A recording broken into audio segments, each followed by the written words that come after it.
नहमदुहु व नुसल्ली अला रसूलिहिल करीम, अम्मा बाद, फ़ाउज़ु बिल्लाहि मिनश शैतानिर रजीम, बिस्मिल्लाहिर रहमानिर रहीम। तमाम तारीफ़ें अल्लाह ताला के लिए जो तमाम जहानों का परवरदिगार है।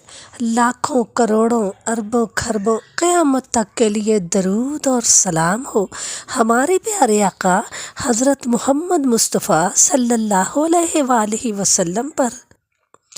प्यारे आका करीम सल्लल्लाहु अलैहि वसल्लम का इरशाद है, मेरे सहाबा सितारों की मानिंद है। हज़रत अबू हुरैरा रज़ियल्लाहु तआला अन्हु का ख़ानदानी नाम अब्दुश शम्स था।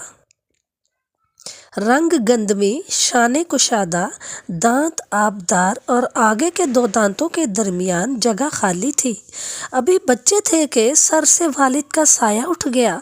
गुर्बत व इफलास बचपन से ही साथी बन गए और जवानी में भी साथ ही रहे। मजबूरन एक यमनी औरत बसरा बिनते गिज़वान के पास महज रोटी कपड़े पर मुलाजिम हो गए और खिदमत ये सुपुर्द थी कि जब वो कहीं जाने लगे तो ये प्यादा नंगे पांव दौड़ते हुए उनकी सवारी के साथ चले। वक्त गुजरता रहा, फिर इत्तफाक से बाद में यही औरत उनके निकाह में आ गई। हज़रत अबू हुरैरा के एक हम कबीला तुफ़ैन बिन उमरी दूसरी हिजरत उस्मा के कब्ल मक्का ही में कुरान के मोजज़ाना सहर से मशहूर हो चुके थे और कबूल इस्लाम के बाद उसकी तबलीग के लिए यमन लौट आए। उन्हीं की कोशिशों से दर्स में इस्लाम फैला और ग़ज़वाए खैबर के ज़माने में ये अमन के 80 खानवादों को लेकर प्यारे नबी सल्लल्लाहु अलैहि वसल्लम की खिदमत बाबरकत में मदीना हाजिर हुए। लेकिन आप उस वक्त खैबर में तशरीफ़ रखते थे, इसलिए ये लोग मदीना से खैबर पहुँचे। इसी कबीले के साथ अब्द शम्स भी थे जो हनूस अपने आबाई मज़ाहिब पर थे। आप रास्ते में बड़े शौक़ व वल्वले के साथ शेर पढ़ते जाते थे। इसी ज़ौक़ के साथ खैबर पहुंचकर प्यारे नबी सल्लल्लाहु अलैहि वसल्लम के दस्ते मुबारक पर मुशर्रफ बा इस्लाम हुए। हजूर सल्लल्लाहु अलैहि वसल्लम ने इनका नाम तब्दील करके उमैर रख दिया। जब वो बारगाह नबवी में हाजिर होकर दौलत इस्लाम से मालामाल होने के लिए आ रहे थे तो उनका एक गुलाम रास्ते में गुम हो गया था। इत्तफाक से उसी वक्त वो दिखाई दिया। प्यारे नबी सल्लल्लाहु अलैहि वसल्लम ने फरमाया, उमैर तुम्हारा गुलाम आ गया। अर्ज़ किया, अल्लाह की राह में आज़ाद है।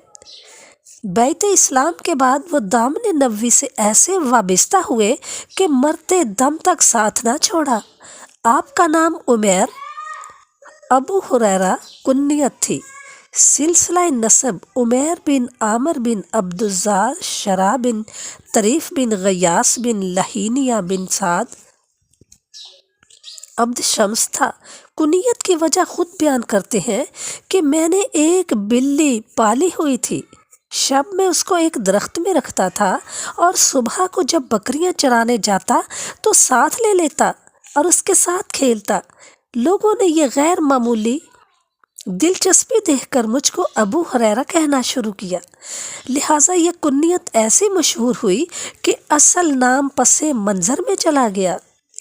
दौलत इस्लाम से बहरवार होने के बाद फिक्र हुई कि बूढ़ी माँ को भी जो जिंदा थी इस सादत में शरीक करे, मगर वो बराबर इनकार करती रही। एक दिन हस्बे मामूल उनको इस्लाम की दावत दी। उन्होंने शान नबूवत में कुछ नारवा अल्फाज कहे। हज़रत अबू हुरैरा रोते हुए प्यारे नबी सल्लल्लाहु अलैहि वसल्लम की खिदमत अक़दस में हाजिर हुए और ये वाक़या बयान करके माँ के इस्लाम के लिए तालिब दुआ हुए।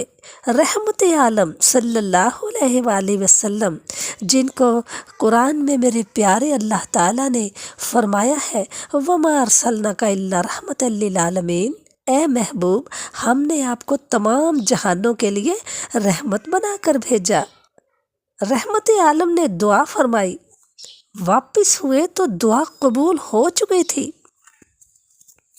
والدہ اسلام کے لیے نہا دھو کر تیار ہو رہی تھیں۔ ابو ہریرہ گھر پہنچے، ان کو اندر بلایا اور کہا، اشہد ان لا الہ الا اللہ و اشہد ان محمدً عبدہ و رسولہ۔ یہ کہہ کر ان کا استقبال کیا۔ یہ فوراً الٹے پاؤں مسرت سے روتے ہوئے پیارے نبی صلی اللہ علیہ وآلہ وسلم کی بارگاہ میں حاضر ہوئے۔ یا رسول اللہ، بشارت ہو، آپ کی دعا قبول ہوئی، اللہ نے میری ماں کو اسلام کی ہدایت بخشی۔ پیارے نبی صلی اللہ علیہ وآلہ وسلم خوش ہوئے۔ حضرت ابو ہریرہ کو علم کی بڑی جستجو تھی۔ ان کا ذوق علم حرص کے درجے تک پہنچ گیا تھا۔ ان کی علمی حرص کا اعتراف خود پیارے نبی صلی اللہ علیہ وآلہ وسلم نے فرمایا۔ ایک مرتبہ انہوں نے سرکار دو عالم صلی اللہ علیہ وآلہ وسلم سے سوال کیا کہ قیامت کے دن کون خوش قسمت آپ کی شفاعت کا زیادہ مستحق ہوگا؟ فرمایا کہ تمہاری حرص علی الحدیث کو دیکھ کر میرا پہلے سے خیال تھا کہ یہ سوال تم سے پہلے کوئی نہ کرے گا۔ عام طور پر لوگ حضرت صلی اللہ علیہ وآلہ وسلم سے زیادہ سوالات کرتے ہوئے جھجکتے تھے، لیکن حضرت ابو ہریرہ نہایت دلیری سے پوچھتے تھے۔ عبداللہ بن عمیر سے ایک شخص نے کہا، ابو ہریرہ صلی اللہ علیہ وآلہ وسلم سے کثرت سے روایت کرتے ہیں۔ انہوں نے جواب دیا، پناہ بخدا ان کی روایات میں کسی قسم کا شک و شبہ نہ کرنا۔ اس کی وجہ محض یہ ہے کہ وہ حضرت صلی اللہ علیہ وآلہ وسلم سے پوچھنے میں بہت جرئیں تھے، اس لیے وہ ایسے ایسے سوالات کرتے تھے جن کو ہم لوگ نہیں کر سکتے تھے۔ وہ خود جیسے